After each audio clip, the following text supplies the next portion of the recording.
Think of step 3 as a corte from Promenade. Quick, quick, good. And then do your check. Slow.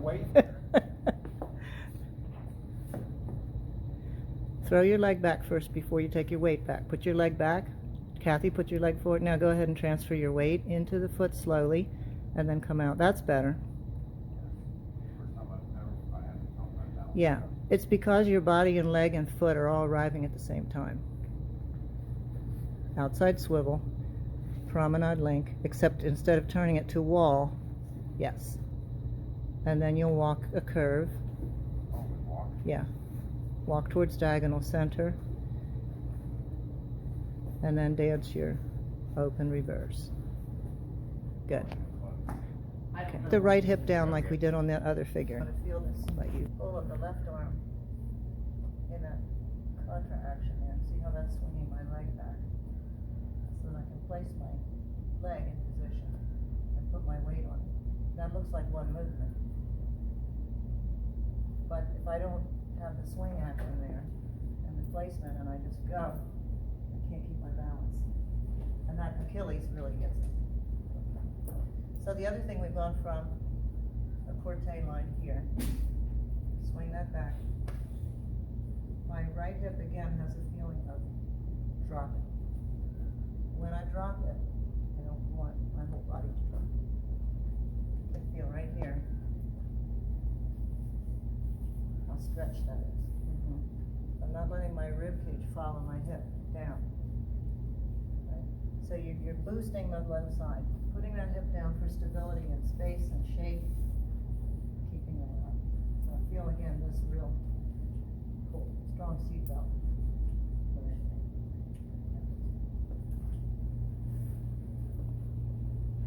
So make sure when we start, that hip down.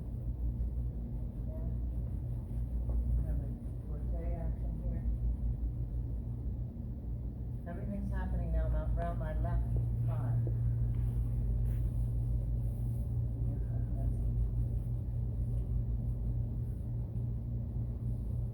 Or you can leave your head back.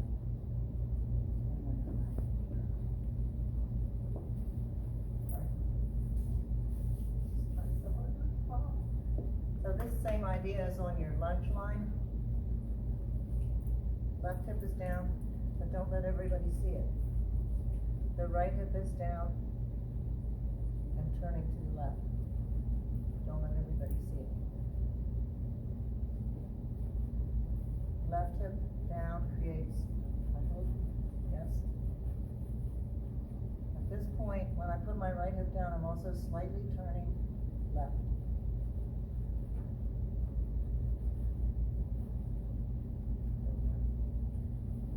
So the problem is when we keep it turning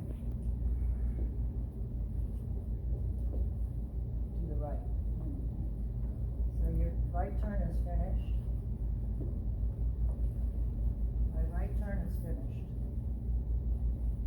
Now I have a left turn. Not that obvious. Okay. I have a little left turn in order to make it look like it just goes straight. But if I put any right turn, left turn. Okay. Gandalf, no. Hey, leave her alone. Gandalf. Well, I'm trying to do a video and Gandalf is running after the cat, so it's much too noisy in the studio for me to explain the back open promenade. So I had one of my students demonstrate it, both with the man turning his head towards the lady as picture line and with the man leaving his head to the left. Don't move your head if you're having trouble with the basic figure. That's a stylization. Some men feel much more comfortable finishing it looking towards the lady as on a contra check. So that's a way to style it for more advanced dancers. Some of the points we want to look at, the alignment of the third and fourth step, and also the footwork. I've seen different breakdowns online where they explain step 3 and step 4 as a flat step for the man and a flat step for the lady. We're going to talk about it the way it's written in the Imperial book. So in the examination room, you would say ball heel for both partners.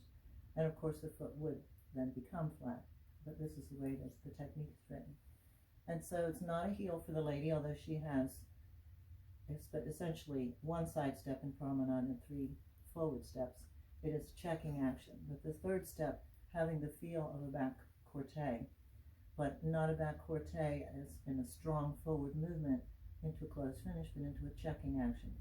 So the checking of the lady's weight is a reasonable expectation that she would take that foot on ball and not on heel. So we'll take a look at that in a close-up. And I do want to talk about the support that we have to feel from the base. These are difficult positions, back up in promenade on outside swivel, where the man has to step into CBMP in the outside swivel and also rotate his body and his frame to lead the lady, and for both partners in back open promenade, which is a type of back check. So I've talked some of my other videos about the pelvic floor muscles, so I won't go into great detail here, but you need to engage the pelvic floor muscles towards and upwards. That will help you to tighten the back of the legs and firm up the thighs. So although we're compressed or we're flexed, we don't ever want the feeling of sitting down and releasing all those muscles. We want a feeling of engagement of the legs and the feeling of pulling those pelvic floor muscles up and asserting our core so that we can maintain the balance and a good shape. The big toe needs to be pressed down to the floor. Now, as we're moving through one figure to the other, one movement to the other, we're going to be rolling through the feet all the time. When we take a picture line or certain lines where we can lose our balance easily, many times I'll see students lifting their toes up, and particularly rolling up off of the big toe. The moment you put pressure downward from the big toe, all the entire leg muscles will engage, and up through the inside of the leg, you feel that everything activates, so that you can move around the hip joint and you can move freely around the ankle joint, but maintain stability and the activity through those muscles. So I have a feeling of the inner thigh working inward, which we do quite a lot in tango, and a feeling of the back of the leg engaged. So if you would imagine that you had some weight on your shoulders and you were trying to push against the floor and push up, that should engage all the core muscles and leg muscles. So you'll have this feeling, and you'll definitely have this feeling in any of your picture lines and contra checks. Big toe down, muscles engaged upward, pelvic floor muscles, thighs inward, and good frame and good tone. The figure looks very, very easy, but it often wobbles around as we take the back check in the back open promenade, because the core muscles may be weak, the legs aren't being used properly. Maybe we overdo the CBM. I hope you can see my feet over this cloud. I will check the video to make sure that you can see my feet. So the gentleman is moving to the side in promenade position on step 1. So that's a heel. And then he takes his normal forward and across on the heel as well. On step 3 and step 4, the alignments will be DC for both of these steps, and they're described as ball heel. There's a slight body turn to the left as we take the backward step, which gives it that contra check feeling. And then for the lady, as she's stepping to the side in promenade and stepping across in promenade, and then she steps side and slightly forward DC, also ball heel. This is beginning the feeling of a back corte action, and then the same step going forward, ball heel in a checking action. So she's not doing a driving action forward. This can cause a lack of balance in the partner. Heel, heel, ball heel, and then we'll exit. Now for the lady, we need to watch the same action through our feet as she takes her forward checking step. Right here, it's very easy that she may overturn her back leg and release the toe from the floor.